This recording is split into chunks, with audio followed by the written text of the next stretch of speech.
Mendeleev ने अपने periodic table के अंदर हाइड्रोजन की पोजीशन नहीं समझा पाया था, सबसे पहला रीजन।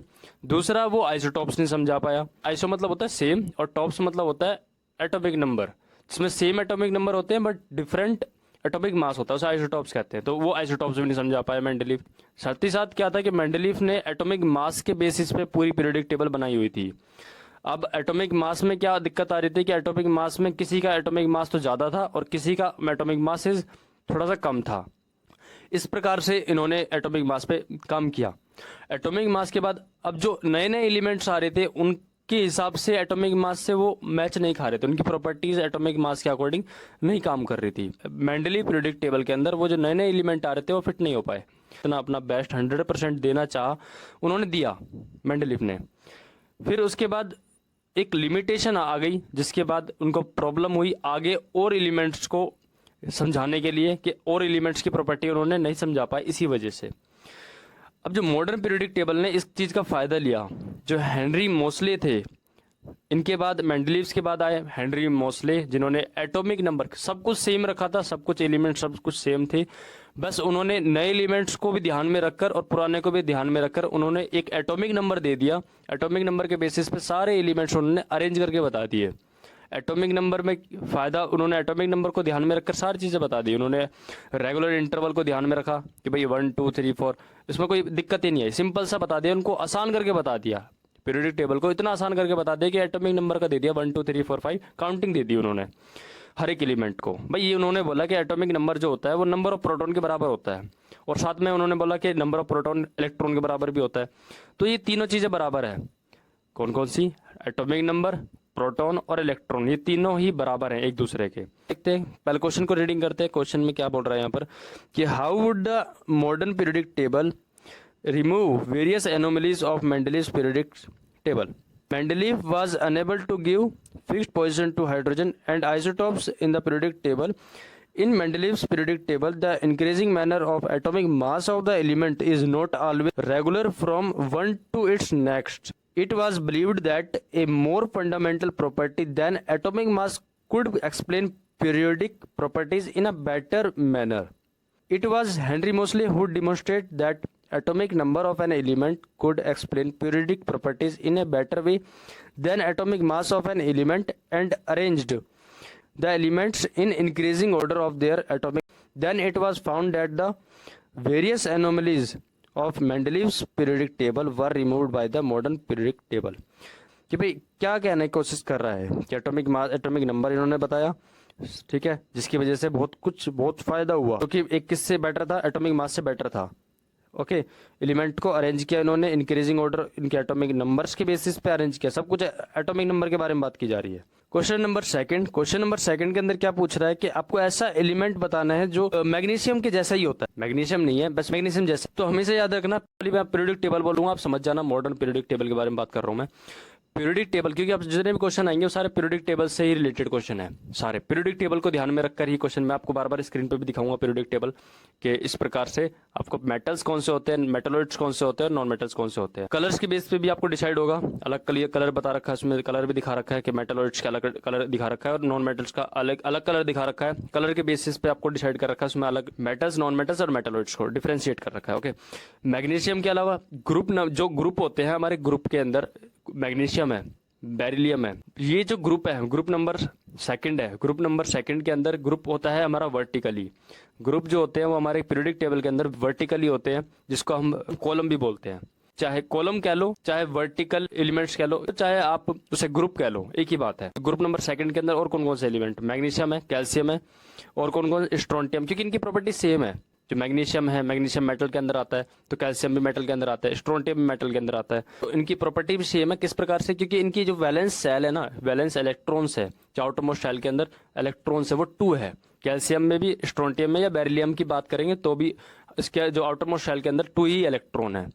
ये 2 इलेक्ट्रॉन हमेशा देते हैं। मेटल हमेशा इलेक्ट्रॉन्स लूज करते हैं, और जो नॉन मेटल्स होते हैं वो हमेशा इलेक्ट्रॉन्स को लेते हैं। ठीक है, पीरियोडिक टेबल के अंदर जब हम वर्टिकली ऊपर से लेके नीचे तक आते हैं, ऊपर से नीचे की तरफ आते हैं, मैग्नीशियम, बेरिलियम, मैग्नीशियम, उसके बाद कैल्शियम, ये सब हम नीचे की तरफ जैसे जैसे हम नीचे जाते हैं वैसे वैसे मेटल की प्रॉपर्टी घटती है। अब जैसे जैसे हम ऊपर की तरफ जाते हैं, नीचे से ऊपर की तरफ जाते हैं, तो मेटल की प्रॉपर्टी बढ़ती है, और यदि हम ऊपर से नीचे की तरफ आ रहे हैं मेटल्स के अंदर, तो वहां पर उसकी प्रॉपर्टी, मेटल की प्रॉपर्टी घटेगी। ऐसी सेम चीज यदि हम लेफ्ट से राइट की तरफ जाते हैं, तो मेटल की प्रॉपर्टी दोबारा घटती है, और किसकी प्रॉपर्टी बढ़ती है? नॉन मेटल की। और सेम चीज वही है कि राइट साइड से यदि हम लेफ्ट साइड जाते हैं, तो वहां पर नॉन मेटल की प्रॉपर्टी घटती है और मेटल की प्रॉपर्टी बढ़ती है। अगेन ग्रुप होते हैं वर्टिकली और पीरियड्स होते हैं हॉरिजॉन्टली। और मेटल जितने होते हैं वो इलेक्ट्रॉन्स छोड़ते हैं, जो नॉन मेटल्स होते हैं वो हमेशा इलेक्ट्रॉन्स को लेते हैं।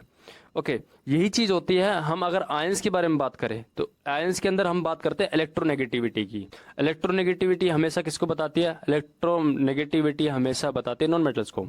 यदि हम बात करें पीरियोडिक टेबल के अंदर हेलोजन्स के अंदर, हेलोजन्स कौन से होते हैं? ग्रुप नंबर 17 को, जिसको नॉन मेटल्स होते हैं उनको हेलोजन्स बोलते हैं। हेलोजन्स जो साल्ट बनाते हैं। मेटल्स नॉन मेटल के बारे में समझ में आ गया होगा आपको। मेटलोइड्स क्या होते हैं? मेटलोइड्स जो मेटल जैसे होते हैं, जिनके अंदर मेटल की प्रॉपर्टी भी होती है, नॉन मेटल जो मेटल के जैसे बिहेव करते हैं और नॉन मेटल की तरह भी बिहेव करते हैं, वो होते हैं मेटलोइड्स। जैसे बोरोन हो गया, बोरोन के साथ साथ भी और भी बहुत सारे एलिमेंट्स आपको कलर से दिखाई दे रहा होगा, अलग ही कलर दिख रहा होगा आपको पीरियोडिक टेबल में।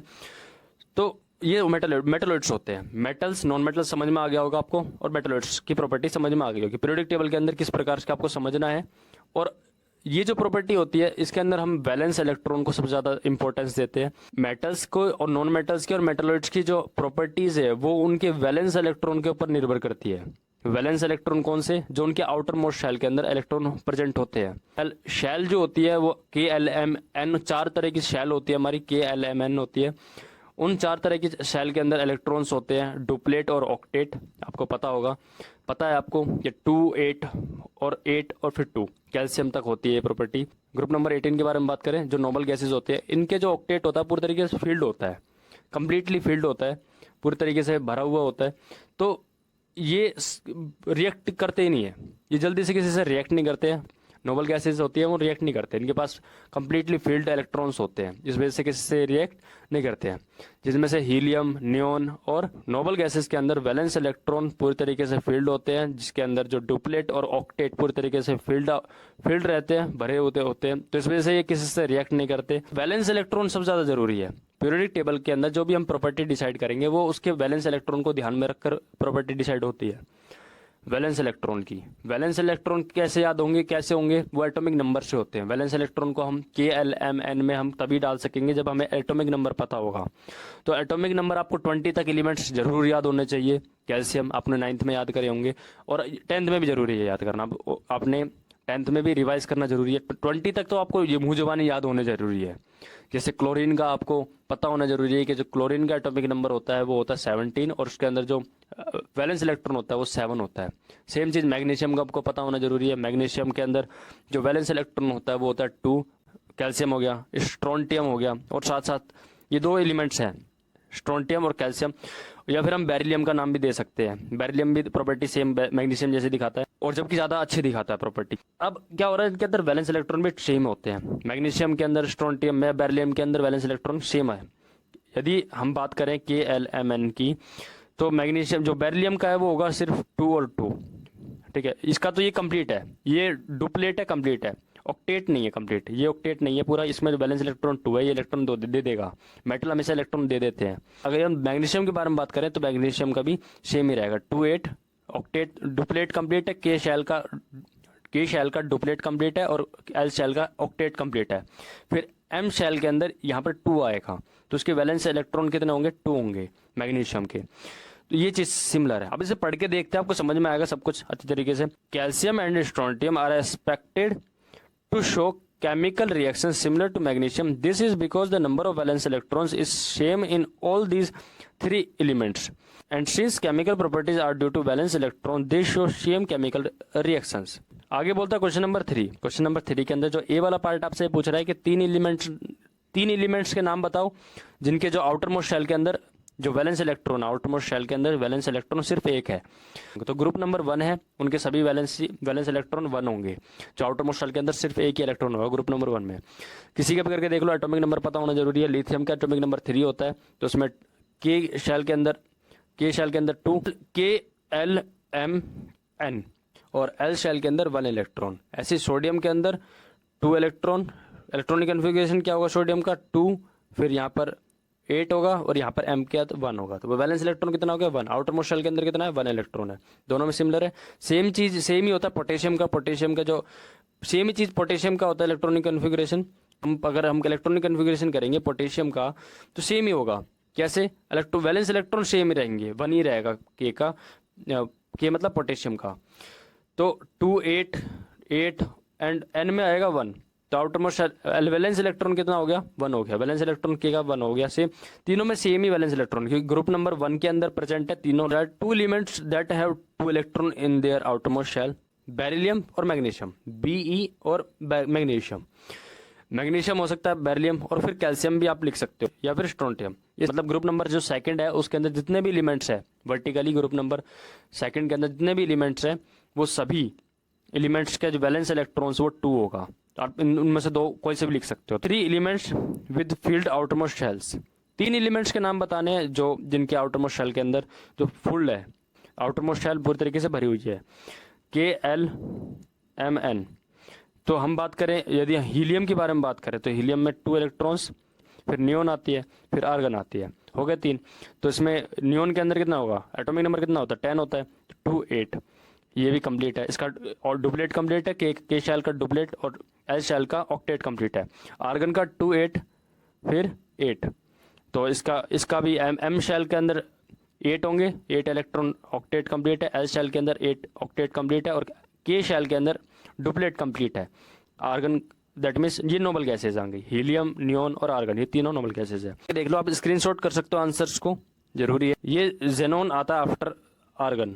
आप पीरियोडिक टेबल देख रहे हो आप, तो पीरियोडिक टेबल में जो आर्गन के बाद जेनॉन आ रहा है, तो ये जरूरी नहीं है, आपने 3 लिखने थे तो हीलियम भी आप इसमें ऐड कर सकते हो। आप आंसर्स में हीलियम ऐड कर सकते हो बजाय जेनॉन के। क्वेश्चन नंबर 4 के अंदर जो पूछ रहा है लिथियम और सोडियम और पोटेशियम, ये सभी तीनों ही एलिमेंट आपको पता है, लिथियम, सोडियम और पोटेशियम, ये तीनों ही ग्रुप नंबर 1 में आते हैं। तो इनकी प्रॉपर्टी भी सेम है, इनके वैलेंस इलेक्ट्रॉन भी सेम है, उनकी प्रॉपर्टी भी सेम ही है। तीनों ही अनस्टेबल है, ये तीनों ही हाइड्रोजन गैस निकालते हैं, और ये तीनों की तीनों ही जल्दी मोस्ट रिएक्टिव के अंदर आते हैं। मोस्ट रिएक्टिव एलिमेंट्स हैं तीनों, सोडियम, पोटेशियम या फिर लिथियम हो, इनको पानी के साथ मिलाया जाएगा तो ये हाइड्रोजन गैस निकालेंगे, और हाइड्रोजन गैस में आग लग जाती है, हमें पता है।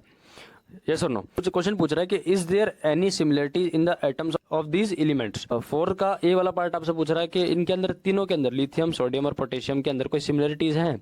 हाँ है ना, जरूरी है कि वैलेंस इलेक्ट्रॉन्स है, वैलेंस इलेक्ट्रॉन जो इनकी वैलेंस इलेक्ट्रॉन है वो 1 है। पीरियोडिक टेबल के अंदर ग्रुप नंबर 1 के अंदर ये आते हैं। ग्रुप जो पीरियोडिक टेबल के अंदर जो ग्रुप है वो 1 से लेके 18 होते हैं, और जो पीरियड्स होते हैं वो 1 से लेके 7 तक होते हैं। नंबर बी पूछ रहा है कि भाई हीलियम भी एक नोबल गैस है और नियोन भी नोबल गैस है, दोनों ही रिएक्ट नहीं करते जल्दी से।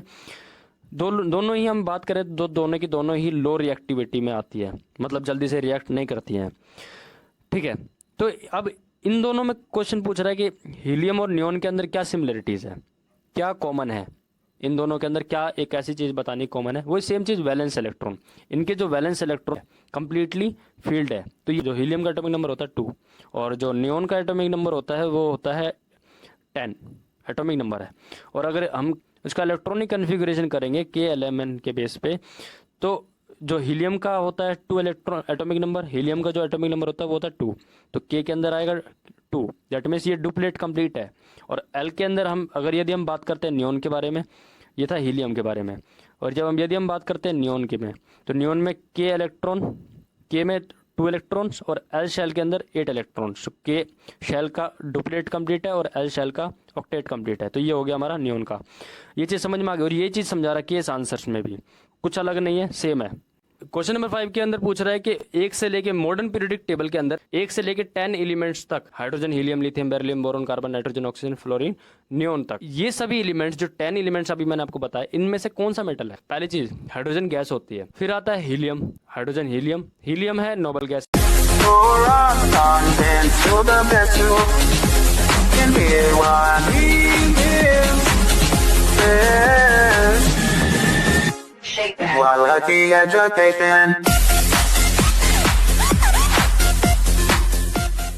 घटता है, उसमें घटेगा। यदि हम बात करें the number of valence electrons increases, तो वैलेंस इलेक्ट्रॉन इंक्रीजेज होते हैं जो आउटर मोस्ट शेल के अंदर जो इलेक्ट्रॉन्स होते हैं, क्योंकि उसके अंदर जो एलिमेंट्स का नंबर ऑफ एटॉमिक नंबर बढ़ता है, तो इसलिए वैलेंस इलेक्ट्रॉन्स जो आउटर मोस्ट शेल के अंदर जो इलेक्ट्रॉन वो भी बढ़ते हैं। सी में बोल रहा है कि द एटम्स लॉस देयर